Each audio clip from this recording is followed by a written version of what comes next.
बुद्ध के पास एक राजकुमार दीक्षित हो गया। दीक्षा के दूसरे ही दिन किसी श्राविका के घर उसे भिक्षा लेने बुद्ध ने भेज दिया। वह वहां गया। रास्ते में 2-3 घटनाएं ऐसी घटी लौटते में, उनसे वह बहुत परेशान हो गया। रास्ते में उसके मन में ख्याल आया कि मुझे जो भोजन प्रिय हैं वे तो अब नहीं मिलेंगे, लेकिन श्राविका के घर जाकर पाया कि वही भोजन थाली है जो उसे बहुत प्रीतिकर है। वह बहुत हैरान हुआ। फिर सोचा संयोग होगा, जो मुझे पसंद है वही आज बना होगा। वह भोजन करता है, तभी उसे ख्याल आया कि रोज तो भोजन के बाद में विश्राम करता था 2 घड़ी, आज तो फिर धूप में वापस लौटना है। लेकिन तभी उस श्राविका ने कहा कि भिक्षु बड़ी अनुकंपा होगी अगर भोजन के बाद 2 घड़ी विश्राम करो। बहुत हैरान हुआ। जब वह सोचता था ये तभी उसने यह कहा था। फिर भी सोचा संयोग की ही बात होगी कि मेरे मन भी बात आई, और उसके मन में भी सहज बात आई कि भोजन के बाद भिक्षु विश्राम कर ले। चटाई बिछा दी गई। वह लेट गया। लेटते ही उसे ख्याल आया कि आज न तो अपना कोई साया है, न कोई छप्पर है अपना, न अपना कोई बिछौना है। अब तो आकाश छप्पर है, जमीन बिछौना है। यह सोचता था वह श्राविका लौटती थी। उसने पीछे से कहा, भंते ऐसा क्यों सोचते हैं? न तो किसी की शैया है, न किसी का साया है। अब संयोग मानना कठिन था। अब तो बात स्पष्ट थी।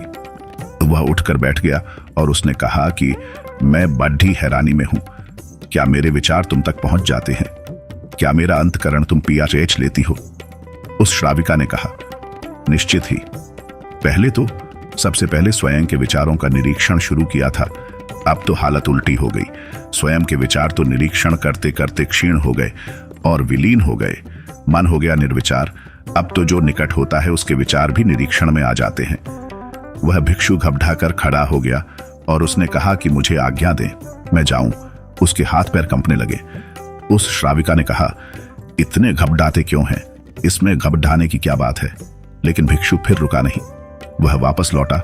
उसने बुद्ध से कहा, क्षमा करें, उस द्वार पर दोबारा भिक्षा मांगने मैं न जा सकूंगा। बुद्ध ने कहा, कुछ गलती हुई? वहां कोई भूल हुई? उस भिक्षु ने कहा, न तो भूल हुई न कोई गलती। बहुत आदर सम्मान और जो भोजन मुझे प्रिय था वह मिला, लेकिन वह श्राविका, वह युवती दूसरे के मन के विचारों को प्याच लेती है।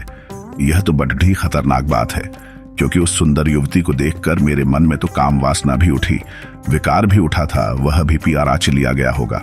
अब मैं कैसे वहां जाऊं? कैसे उसके सामने खड़ेढ़ा होऊंगा?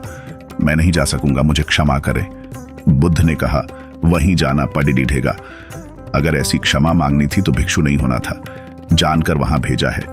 और जब तक मैं न रोकूंगा तब तक वहीं जाना पड़ी रहेगा। महीने 2 महीने, वर्ष 2 वर्ष, निरंतर यही तुम्हारी साधना होगी। लेकिन होश पूर्वक जाना, भीतर जागे हुए जाना और देखते हुए जाना कि कौन से विचार उठते हैं, कौन सी वासनाएं उठती हैं। और कुछ भी मत करना, लड़े डीना मत, जागे हुए जाना, देखते हुए जाना भीतर कि क्या उठता है क्या नहीं उठता। वह दूसरे दिन भी वहीं गया। सोच लें उसकी जगह आप ही जा रहे हैं और वह श्राविका आपका मन पियाच लेती है। और वह बहुत सुंदर है, बहुत आकर्षक है, बहुत सम्मोहक है, और वह मन पर आँच लेती है आपका। हाँ, मन न प्रहती होती, ये आपको पता ना होता तो फिर मन में आप कुछ भी करते। आज क्या करेंगे? आज आप ही जा रहे हैं उसकी जगह भिक्षा मांगने। रास्ते पर आप हैं। वह भिक्षु बहुत खतरे में है, अपने मन को देख रहा है, जागा हुआ है। आज पहली दफा जिंदगी में वह जागा हुआ चल रहा है सड़क पर। जैसे जैसे उस श्राविका का घर करीब आने लगा, उसका होश बढ़ने लगा। भीतर जैसे एक दिया जलने लगा और चीजें साफ दिखाई पड़ी देने लगी और विचार घूमते हुए मालूम होने लगे। जैसे उसकी सीढ़ियां चढ़ा एक सन्नाटा छा गया। भीतर होश परिपूर्ण जग गया। अपना पैर भी उठाता है तो उसे मालूम पड़ी दे रहा है। श्वास भी आती जाती है तो उसके बोध में है। जरा सा भी कंपन विचार का भीतर होता है। लहर उठती है कोई वासना की, वह उसको दिखाई पड़ी दे रही है। वह घर के भीतर प्रविष्ट हुआ। मन में और भी गहरा शांत हो गया। वह बिल्कुल जागा हुआ है, जैसे किसी घर में दिया जल रहा हो और एक एक चीज कोना कोना प्रकाशित हो रहा हो। वह भोजन को बैठा। उसने भोजन किया। वह उठा। वह वापस लौटा। वह उस दिन नाचता हुआ वापस लौटा। बुद्ध के चरणों में गिर पड़ेढ़ा और उसने कहा, अद्भुत हुई बात। जैसे जैसे मैं उसके निकट पहुंचा और जैसे जैसे मैं जागा हुआ हो गया, वैसे वैसे मैंने पाया कि विचार तो विलीन हो गए, कामनाएं तो क्षीण हो गई। और मैं जब उसके घर में गया तो मेरे भीतर पूर्ण सन्नाटा था। वहां कोई विचार नहीं था, कोई वासना नहीं थी, वहां कुछ भी नहीं था। मन बिल्कुल शांत और निर्मल दर्पण की भांति था। बुद्ध ने कहा, इसी बात के लिए वहां भेजा था, कल से वहां जाने की जरूरत नहीं। अब जीवन में इसी भांति जियो जैसे तुम्हारे विचार सारे लोग पियाच रहे हों। अब जीवन में इसी भांति चलो जैसे जो भी तुम्हारे सामने है वह जानता है, तुम्हारे भीतर देख रहा है। इस भांति भीतर चलो और भीतर जागे रहो।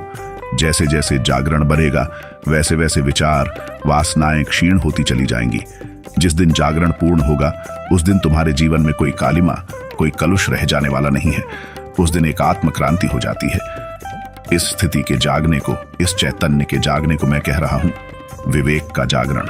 तो मित्रों, अगर आप भी अपने अंदर कुछ ज्ञान का समावेश चाहते हैं तो हमारे इस चैनल को जरूर सब्सक्राइब कर ले, क्योंकि हम इस घोर कलयुग में भी आपके अंदर ध्यान की ज्योति को बुझने नहीं देंगे। तो आज के लिए हम आप सभी से विदा लेते। ओम बुद्धाय नमः।